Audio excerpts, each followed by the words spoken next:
Imagine-toi un instant. Tu es seul, tarde le soir, et tes pensées tournent dans ta tête. Tu repenses aux échecs, aux injustices subies, aux pertes, aux regrets.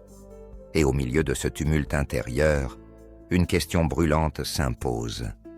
Comment puis-je garder ma paix, même quand le monde s'effondre autour de moi? C'est exactement dans ce silence, dans cette lutte intérieure, que Marc Aurèle écrivait ses pensées. Il ne les écrivait pas pour nous. Il ne cherchait pas la gloire, ni les lecteurs. Il écrivait pour lui-même, pour se rappeler, à lui, comment rester fort, comment rester droit, comment rester humain, quand tout pousse à céder à la colère, au désespoir ou à la peur. Aujourd'hui, on va marcher ensemble dans ses pas, non pas comme de simples lecteurs, mais comme des disciples qui veulent appliquer sa sagesse, car les pensées ne sont pas un livre de bibliothèque, c'est un manuel de survie pour l'âme. La première leçon, tout commence par toi. Marc Aurèle nous dit, tu as pouvoir sur ton esprit, pas sur les événements. Comprends cela, et tu trouveras la force. Arrêtons-nous. Combien de fois, dans ta vie, as-tu cherché à contrôler ce qui ne dépendait pas de toi? Les réactions des autres, les décisions d'un patron, les injustices d'un monde parfois absurde. Et à chaque fois, tu as perdu ton énergie, tu as nourri ta colère, pour rien. Le stoïcien te dit, ton premier champ de bataille, ce n'est pas le monde extérieur, c'est ton esprit. C'est la manière dont tu accueilles ce qui t'arrive. Alors pose-toi cette question simple. Dans cette situation, qu'est-ce qui dépend vraiment de moi? Ta réaction, oui. Ton jugement, oui. Tes choix, oui. Mais pas le reste. Et quand tu fais ce tri, tu libères une énergie incroyable. Parce que tu arrêtes de gaspiller tes forces dans le vent.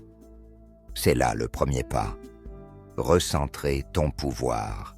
Sur la douleur et les épreuves, Marc Aurèle vivait une vie de lutte, guerres incessantes, trahison politique, la perte de plusieurs enfants.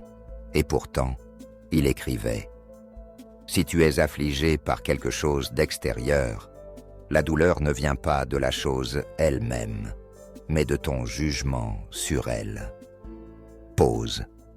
Pense à une douleur récente, peut-être une rupture, une déception professionnelle, un mot blessant.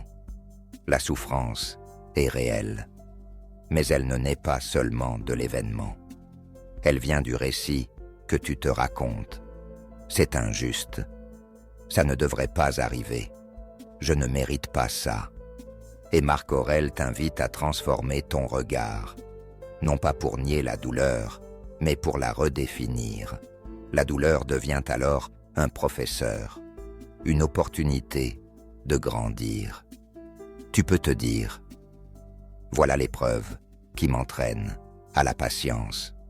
Voilà la difficulté qui m'apprend la force.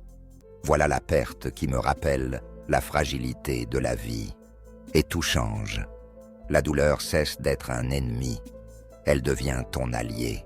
Sur la mort et la fragilité, Marc Aurèle revient sans cesse sur la mort. Pas pour t'effrayer, mais pour t'éveiller. Tu pourrais quitter la vie à tout moment. Que cela détermine ce que tu fais, ce que tu dis, ce que tu penses. La mort, dit-il, n'est pas une tragédie. Elle est naturelle. Elle est inévitable. Elle est la sœur du sommeil. Alors la vraie question n'est pas « Combien de temps vais-je vivre ?»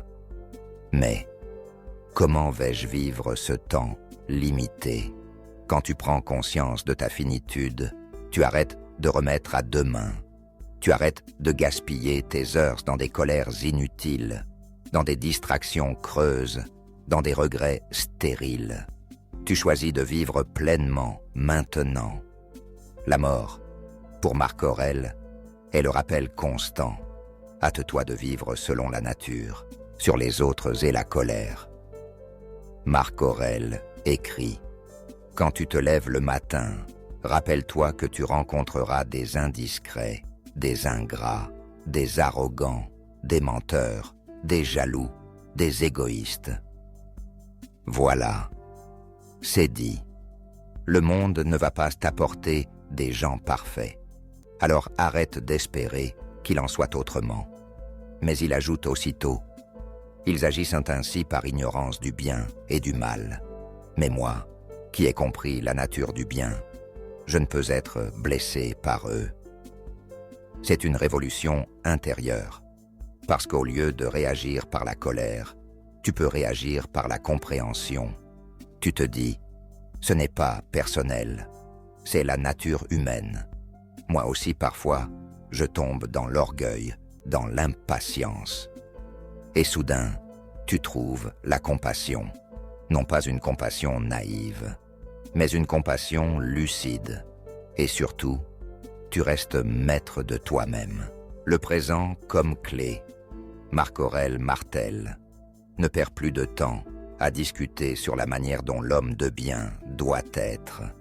Deviens-le. C'est là le cœur.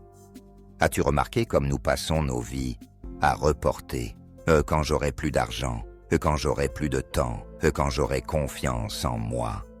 Et les années s'envolent. Marc Aurèle ne te dit pas « prépare-toi ».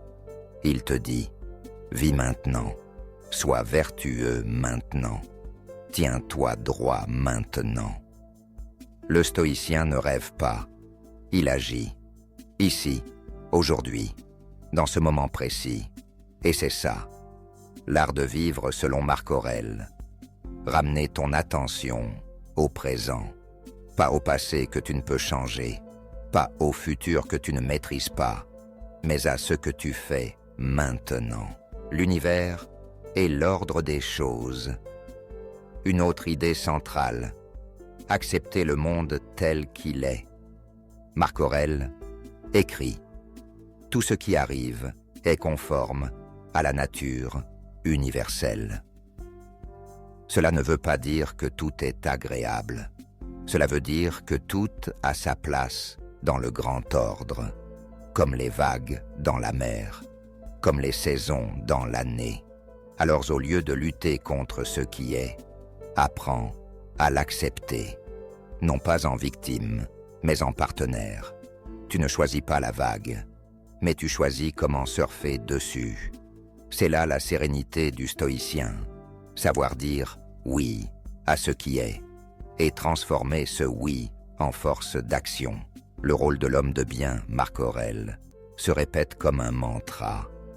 L'homme de bien est celui qui agit en accord avec la nature, avec justice, avec vérité. Alors, pose-toi cette question. Qui veux-tu être? Un homme qui se laisse entraîner par ses passions, ses colères, ses peurs, ou un homme qui, quoi qu'il arrive, garde sa droiture, sa dignité, son humanité. Être stoïcien, ce n'est pas être froid, c'est être solide, c'est être stable, fiable, droit, comme un rocher face aux vagues. Et c'est en vivant ainsi que tu inspires, non pas par des discours, mais par l'exemple. L'appel à l'action. Marc Aurèle écrivait ses pensées pour se rappeler chaque jour. Tiens-toi droit, sois fort, sois humain. Aujourd'hui, à ton tour, prends ce flambeau. Ne fais pas de ces mots de belles citations pour les réseaux sociaux. Fais-en des principes pour ta vie. Dès demain matin, quand tu ouvriras les yeux, rappelle-toi, ce qui dépend de toi, c'est ton esprit. Ce que tu vis, ce n'est pas une injustice, mais une opportunité de grandir. La mort peut venir à tout instant, donc vis maintenant. Les autres ne sont pas parfaits, donc choisis la compréhension plutôt que la colère. L'homme de bien ne parle pas, il agit. Alors, je te pose la question, es-tu prêt à vivre aujourd'hui comme Marc Aurèle t'invite à le faire? Si cette vidéo t'a parlé, si tu veux qu'on continue ensemble à explorer et à appliquer la sagesse des stoïciens, abonne-toi, partage cette vidéo et surtout, mets en commentaire quelle pensée de Marc Aurèle t'inspire le plus pour ta propre vie. Parce que le stoïcisme n'est pas un savoir à garder, c'est un chemin à pratiquer chaque jour.